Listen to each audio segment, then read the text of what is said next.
ठीक है। यहाँ पर H2O2 में थोड़ा सा हाइड्रोजन पेरोक्साइड का जो वॉल्यूम स्ट्रेंथ के बारे में, मतलब volume strength of hydrogen peroxide, इसके बारे में आपको कुछ स्टोइचियोमेट्रिक में थ्योरी जानना पड़ेगा। जैसे हाइड्रोजन पेरोक्साइड ब्रेक होने के बाद क्या होगा, मैं यहाँ पर इस क्वेश्चन के पहले एक तो थ्योरी में बोलना चाहता हूँ। जैसे H2O2 को डिसोसिएट करने के बाद आपको क्या मिलेगा, एक वाटर और ऑक्सीजन मिलेगा, H2O प्लस O2। मैं इस क्वेश्चन का करने से पहले यहाँ पर ये वाला 2 मोल है, तो ये वाला भी 2 मोल है, मतलब बैलेंस करने के बाद यहाँ पर ऑक्सीजन कितना फॉर्म हो रहा है आपका 1 मोल हो रहा है ना, जो आप गिवन इक्वेशन से देख रहे हैं। तो देखिए 2 मोल H2O2 इक्वल्स टू कितना ऑक्सीजन मिल रहा है आपको, 1 मोल है ना, और 2 मोल H2O2 इक्वल्स टू कितना मोल, मतलब यहाँ पर 2 मोल दिया हुआ है। इसका वॉल्यूम देखिए, कॉन्सेप्ट खड़ा है इस लाइन पे, 1 mole equivalent to molecular weight equivalent to 22.4 litre at STP और NTP equivalent to Avogadro number. ठीक है, इस लाइन पे खड़ा है। ठीक है, यहाँ पर देखिए 1 मोल मतलब यहाँ पर 22.4 लीटर, मतलब मैं ऑक्सीजन का वॉल्यूम में जाऊंगा तो स्ट्रेंथ, तो यहाँ पर क्या है, आप क्या देख रहे हैं, 2 मोल H2O2 से आपको मिल रहा है 22.4 लीटर ऑक्सीजन। ठीक है, ये वाला आप देख पा रहे हो जनरल फॉर्मेट। तो 1 मोल से आपको कितने मिलेगा, 1 मोल H2O2 इक्वल्स टू क्या होगा, देखिए 2 मोल से मिल रहा है आपको, आप ऐसे 2 मोल H2O2 इक्विवेलेंट टू 22.4 लीटर, तो 1 मोल से क्या होगा आपका 24/2 लीटर O2, मतलब आपका 11.2 लीटर O2, ये वाला आपको मिला है। मतलब 1 मोल H2O2 से आपको ऑक्सीजन कितना वॉल्यूम मिल रहा है, 11.2 वॉल्यूम। तो इसके साथ मोलारिटी का रिलेशन क्या है, 1 मोल 1000 ml के अंदर में आप ये वाला लाइन लिख पाएंगे ना, 1 मोल 1 मोलर मतलब मोलारिटी, मतलब मैंने स्टार्टिंग में बोला था इस क्वेश्चन का फर्स्ट, मतलब ये जो क्वेश्चन है इस क्वेश्चन का फर्स्ट आपको मोलारिटी कैलकुलेट करना हो। ठीक है, यहाँ पर वॉल्यूम स्ट्रेंथ के साथ मोलारिटी का एक रिलेशन है, तो मोलारिटी, तो 1 मोल H2O2 इन 1000 ml में क्या होगा, वही उसी का मोलारिटी होगा। मतलब मोलारिटी का डेफिनेशन क्या है, number of moles of solute dissolve in 1000 ml solution, मतलब 1000 ml सॉल्यूशन में जितना number of moles solute dissolve होगा। यहाँ पर 1 मोल इक्वल्स टू इतना वॉल्यूम हो रहा है, तो 1 लीटर में कितना होगा, तो हम लोग लीटर में ही सोच रहा हूं, तो 1 मोलर H2O2 इक्वल्स टू हम लोग ये वाला लिख पाएंगे ना, 11.2 लीटर O2 लिख पाएंगे क्या, नहीं लिख पाएंगे, मेरे बात से इसका कुछ डाउट है। ये जो वॉल्यूम है यही वॉल्यूम स्ट्रेंथ में आएगा, और नॉर्मेलिटी का रिलेशन क्या होगा, नॉर्मेलिटी H2O2 का, नॉर्मेलिटी का मतलब नॉर्मल में जाएंगे तो 1 नॉर्मल H2O2 इक्विवेलेंट टू कितना होगा, देखिए यहाँ पर इसका भी आधा हो जाएगा। ठीक है, मतलब आपका 5.6 लीटर और वॉल्यूम O2 आया समझ में, क्या नहीं आया, इस लाइन जो 2 लाइन में लिखा हूं ये वाला लाइन आपको समझ में आया क्या नहीं आया,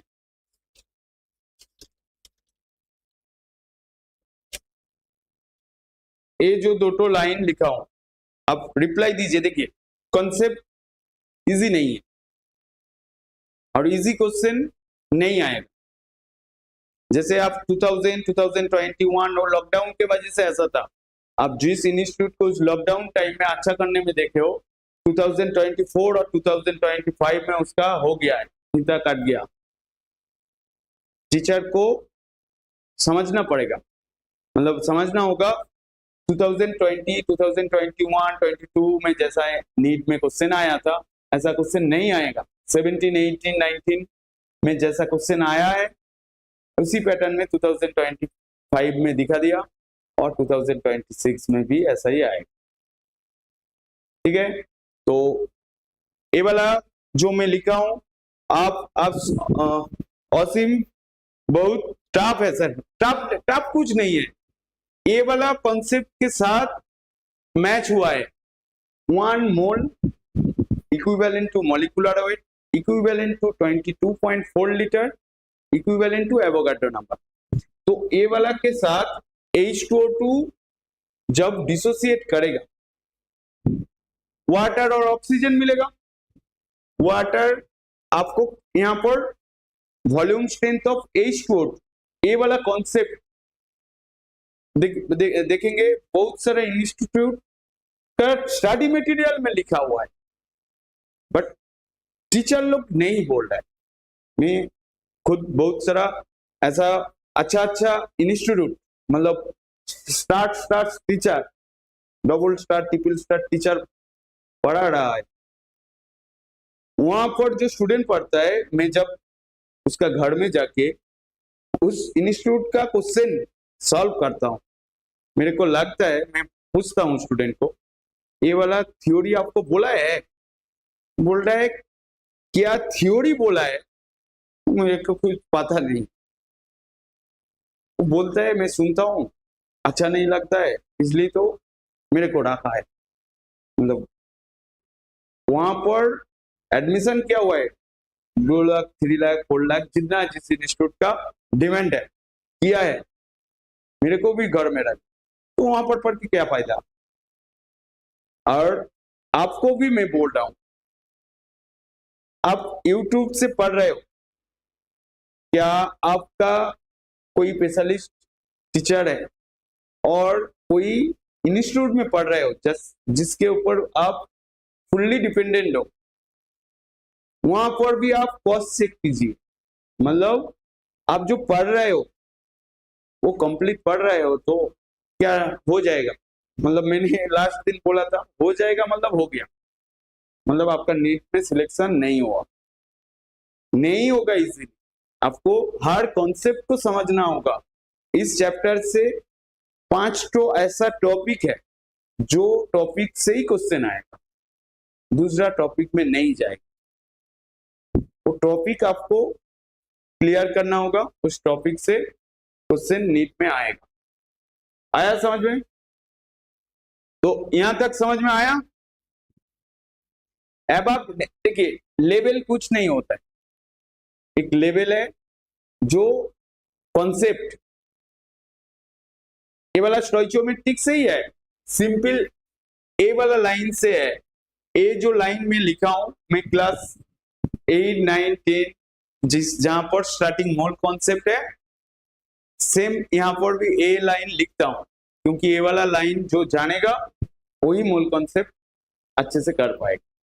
देखिए यहाँ पर H2O2 जैसे केमिकल इक्वेशन होता है ना, जैसे स्टोइचियोमेट्रिक का मेन पॉइंट जो है आपको केमिकल इक्वेशन लिखना हो, जनरल फॉर्मेट में आप जो देख पाएंगे वो लिख पाएंगे। देखिए यहाँ पर 2 है तो मैं 2 मोल लिखा हूं, यहाँ पर ऑक्सीजन का कोफिशिएंट कुछ नहीं है तो 1 मोल है, तो यहाँ पर एट 1 मोल मतलब यहाँ पर आपका वॉल्यूम मोल है 22.4 लीटर। 2 मोल H2O2 से आपको कितना मिलेगा 22.4 लीटर, 1 मोल H2O2 से मिल रहा है आपका 11.2 लीटर। और मोलारिटी क्या होता है, 1000 ml सॉल्यूशन में जितना number of moles of solute dissolve होगा, तो आप लीटर में ही बोल रहे हो, तो 1 मोल इक्विवेलेंट टू क्या हो रहा है आपका मोलारिटी हो रहा है। मोलारिटी का डेफिनेशन सोचिए, number of moles of solute dissolve in 1 litre of solution, तो आप लीटर में ही सोच रहे हो, तो 1 लीटर सॉल्यूशन के अंदर में 1 मोल H2 है, मतलब वो वाला क्या हो रहा है आपका मोलारिटी हो रहा है, तो 1 molar H2 equals to 11.2 litre, यही इसका वॉल्यूम स्ट्रेंथ है। मतलब वॉल्यूम स्ट्रेंथ के साथ जो रिलेशन यहाँ पर मैं लिखूंगा, मैं लिखने से पहले इस थ्योरी को बोल दिया। तो volume strength equals to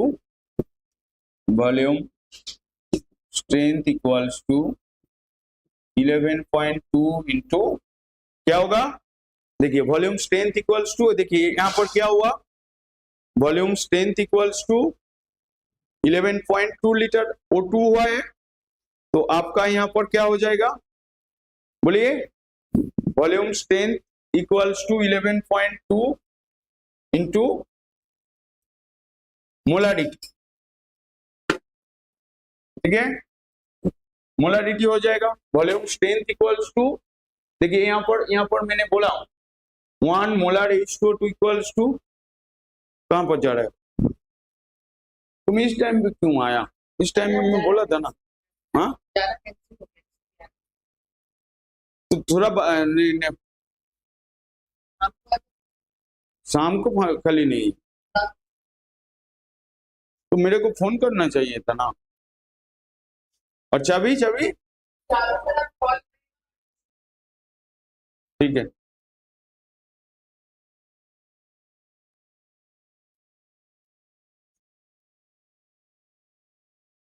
sir क्या सर, ये जेई मेन का POIQ कर रहे हो? नहीं नहीं नहीं, जेई मेन का क्वेश्चन नहीं है, ये नीट में आता था, नीट का ही क्वेश्चन। देखिए लेवल, कॉन्सेप्चुअल लेवल रखना होगा, ऐसा मैं नहीं बोल रहा हूं।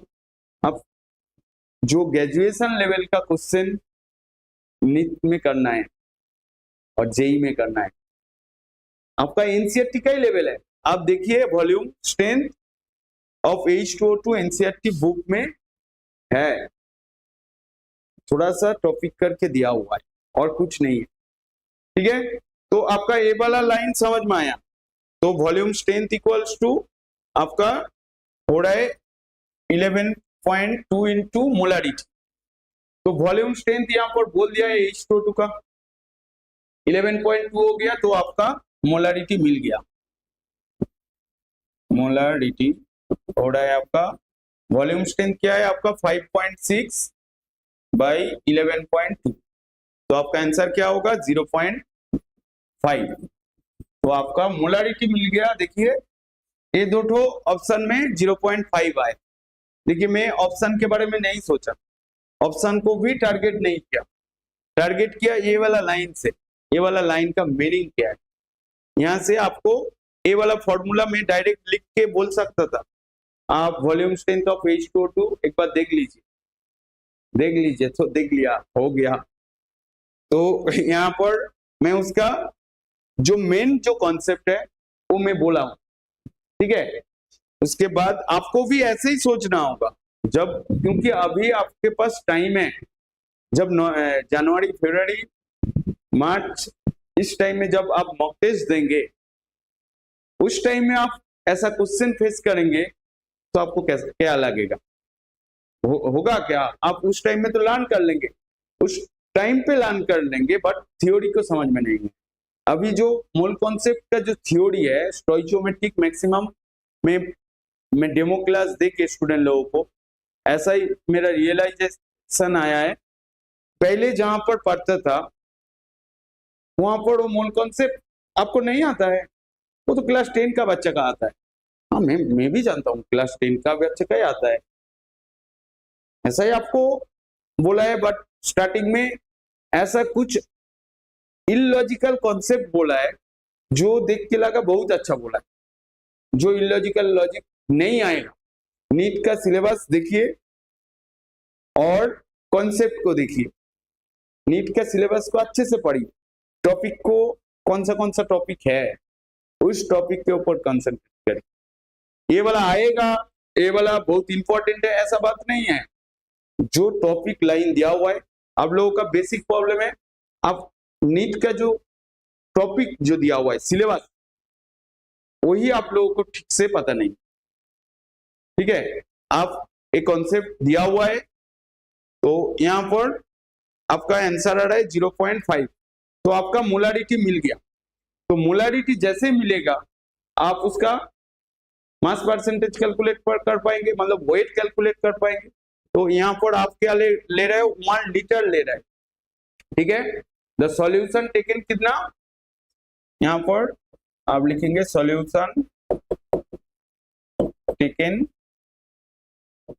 1 लीटर, ठीक है। 1 लीटर सॉल्यूशन टेके हो, तो यहाँ पर देखिए डेंसिटी बोल दिया है, तो सॉल्यूशन का वेट कितना होगा, मतलब mass of the solution, mass of solution, mass of solution equals to आपका क्या होगा, डेंसिटी इक्वल्स टू आपका क्या होता है, मास बाय वॉल्यूम। तो मतलब मास इक्वल्स टू क्या हो जाएगा, वॉल्यूम इनटू डेंसिटी। तो वॉल्यूम यहाँ पर आपका 1 लीटर है और डेंसिटी 1 लीटर मतलब यहाँ पर 1000 ml है, इनटू डेंसिटी, क्योंकि यहाँ पर ग्राम पर ml में दिया हुआ है, तो मतलब 1000 ग्राम हुआ। इतना तक समझ में आया। मैं नेक्स्ट पेज में जाऊंगा, देखिए नेक्स्ट पेज में क्या हो रहा है। तो मास ऑफ द सॉल्यूशन हो गया, उसके बाद आपको मास ऑफ द सॉल्यूट कैलकुलेट करना होगा। मास ऑफ द सॉल्यूट क्या कैसे आएगा, यहाँ पर आपका मोलरिटी है 0.5 मोलर, तो 0.5 मोलर, मोलरिटी का फॉर्मूला क्या होता है, मोलरिटी इक्वल्स टू आपका W2 by M2 into 1000 by V। देखिए H2O है हाइड्रोजन परऑक्साइड, तो हाइड्रोजन परऑक्साइड का मोलर मास क्या है 34 है आपका, यहाँ पर वॉल्यूम आपका 1000 ml है और मोलरिटी आपका बोला है 0.5 into W2 by 34 into 1000 by 1000, ठीक है। तो बेसिकली आपका वेट क्या हुआ, देखिए इसको मैं बहुत इजी करके बोल सकता, मतलब जो टीचर लोग बोलता है, मतलब direct mass of the weight, but आप कैसे सोचेंगे, आपको तो सही आंसर करना होगा ना। तो यहाँ पर 0.5 इंटू 34 करने के बाद आपका वेट जो आएगा 17 ग्राम। तो देखिए इतना यहाँ पर आपको सॉल्यूट का भी मिल गया है, सॉल्यूशन का वेट मिला, सॉल्यूट का वेट मिला। इसके बाद इसका परसेंटेज ढूंढने के लिए बोल रहा है, तो परसेंटेज क्या होगा, mass percentage, mass percentage equals to आपका जिसका कैलकुलेट करना है उसके बाय टोटल, यहाँ पर 1000 ग्राम इंटू 100, तो यहाँ पर ऐसा ऐसा कर रहा है, तो आपका 1.7% हो रहा है। क्लियर हुआ। देखिए यहाँ पर तो किसके कौन सा ऑप्शन से मैच हो रहा है, ऑप्शन सी के साथ मैच हो रहा है, ऑप्शन सी आपका करेक्ट आंसर, ऑप्शन सी आपका करेक्ट आंसर। आया समझ में, किसी का कुछ डाउट है। देखिए कॉन्सेप्ट बेस और 2026 में जो जेई एडवांस का पेपर 48 इयर्स का जेई एडवांस का पेपर करके जाएगा फिजिक्स केमिस्ट्री, उसको क्वेश्चन कॉमन मिल जाएगा। मैं अभी से बोल रहा हूं, आप लोग करिए जेई एडवांस का PYQ, वहां पर एक दिन में जेई एडवांस से 10 क्वेश्चन, मतलब पेपर का टॉपिक वाइज जो क्वेश्चन होता है, आप 10 क्वेश्चन करेंगे तो आपका 10 कॉन्सेप्ट क्लियर होगा। ऐसे करके जैसे ही कॉन्सेप्ट क्लियर होगा, नीट का क्वेश्चन बहुत इजी हो जाएगा, क्योंकि ओनली जेई एडवांस में जितना एग्जाम होता है मतलब 12 लेवल का, वो जेई एडवांस में ही आपका नया क्वेश्चन है। नीट में भी नया क्वेश्चन नहीं है, जेई मेन में भी नहीं है, तो नया क्वेश्चन जहां पर है उसी का PYQ करना है, ठीक है। जो आप नीट का पेपर देख रहे हो 17/1000 कहां पर हो रहा है, 17/1000 तो नहीं बोला हूं। यहां पर मास सॉल्यूशन का देखिए आपका समझ में नहीं आ रहा है। मास परसेंटेज का फॉर्मूला देखिए, जिसका मास कैलकुलेट करना है, मास ऑफ सॉल्यूट कैलकुलेट कर रहे हो by total mass of solute plus solvent, total mass of solute plus solvent. Solute plus solvent क्या होता है? आपका सॉल्यूशन। तो यहाँ पर टोटल मास ऑफ सॉल्यूट के रिप्लेस करके आप लिखेंगे टोटल मास ऑफ सॉल्यूशन। ठीक है, total mass of solution into 100, ये है फॉर्मूला आपका। ठीक है, मास परसेंटेज का। तो इसलिए 1000 हो रहा है यहाँ पर। 1000 मास ऑफ द सॉल्यूशन, आपका मास ऑफ द सॉल्यूशन यहां पर आप कैलकुलेट किया हो। आपका वॉल्यूम आया सॉल्यूशन टेकन 1 लीटर, मतलब 1000 ml है। 1000 ml से आप ग्राम में जा रहे हो, यहां पर डेंसिटी बोल दिया है 1 ग्राम पर ml। तो डेंसिटी इक्वल्स टू क्या होता है? Mass by volume. Density equals to क्या होता है? Mass by volume. तो आपको यहां पर W लिखिए, W बाई V। तो W इक्वल्स टू क्या होता है? D into V। तो यहाँ पर D इंटू V करके आप सॉल्यूशन का मास कैलकुलेट किया हो। तो यहाँ पर मास परसेंटेज जिसका कैलकुलेट करना है उसका मास बाय टोटल मास। आया समझ में 1000 क्यों हो रहा है? और 1000 में 202 भी इन्वॉल्व है। 202 कहां पर आ रहा है? 202 कहां पर है? सिंपल मोलारिटी से आप सॉल्यूट का वेट कैलकुलेट किया हो। और क्वेश्चन में आपको क्या पूछा है? स्ट्रेंथ बोला है। स्ट्रेंथ का बारे में ये जो फॉर्मूला यहाँ पर यूज हो रहा है वो पहले मैं एक्सप्लेन कर दिया। यहाँ से आपका मोलारिटी आया और 1000 ml सॉल्यूशन है, तो 1000 ml से आप वेट में गया हो। वेट के जाने के बाद आप मास परसेंटेज कैलकुलेट किया हो। मास परसेंटेज का सिंपल फॉर्मूला H2O2 का वेट, H2O2 का वेट, H2O2 यहाँ पर सॉल्यूट है। H2O2 का वेट आपका 17 ग्राम तो आया है यहाँ पर। ये जो वेट किसका वेट है? ये मास ऑफ, क्या हो गया? डेली हैंग क्यों होता है? एक सेकेंड रुकिए, फिर से।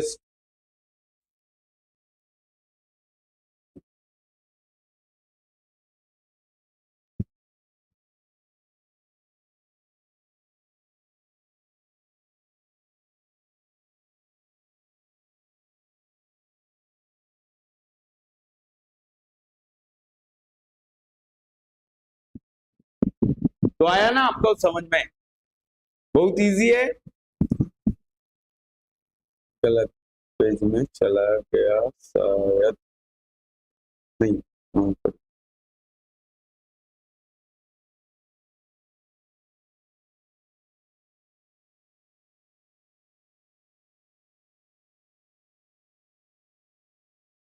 तो ये वाला क्वेश्चन क्लियर हुआ। देखिए, एक तो क्वेश्चन करने में कितना टाइम लगा, मैं यूं करके बोल दिया तो आपको समझ में आता। इस पैटर्न में कुछ ऐसे वॉल्यूम स्ट्रेंथ के बारे में क्वेश्चन पूछेगा तो आप तो ये दो तो लाइन से कर लेंगे आंसर, मतलब ये वाला कॉन्सेप्ट लिखेंगे, लिखने के बाद आप तो इजीली इसका आंसर कर पाएंगे। जैसे मोलारिटी के साथ रिलेशन है वाला और नॉर्मेलिटी के साथ रिलेशन है वाला। यहाँ पर और एक तो फैक्टर आएगा, N factor. Molarity equals to क्या होता है? इन बाई एन फैक्टर, ये वाला। M equals to capital M मतलब मोलारिटी, मोलारिटी इक्वल्स टू आपका एम इक्वल्स टू आपका एन बाई एन फैक्टर। ये वाला भी फॉर्मूला याद रखिए। ठीक है, इस फॉर्मूला से भी क्वेश्चन होता है यहाँ से। तो चलिए नेक्स्ट क्वेश्चन में जाऊंगा। नेक्स्ट क्वेश्चन क्या बोल रहा है? यहाँ पर भी परसेंटेज के बारे में ही बोल रहा है। ये वाला इजी है, ये वाला हार्ड नहीं है। यहाँ पर ज्यादा कॉन्सेप्ट ऐसा कुछ नहीं लगेगा। क्या बोल रहा है? 100 milligram of iron capsule contain 100 gram of ferrous fumarate, that is the, यहाँ पर बोल दिया है CH2Fe, the percentage of the iron present in its approximately, percentage बोल दिया है। इसका आंसर क्या होगा? कोई है इसका आंसर देने वाला? देखिए ये इजी है, आप कर पाएंगे। ट्राई करिए। औसिम वासिम, औसिम में बोल दिया हूँ, सॉरी, वासिम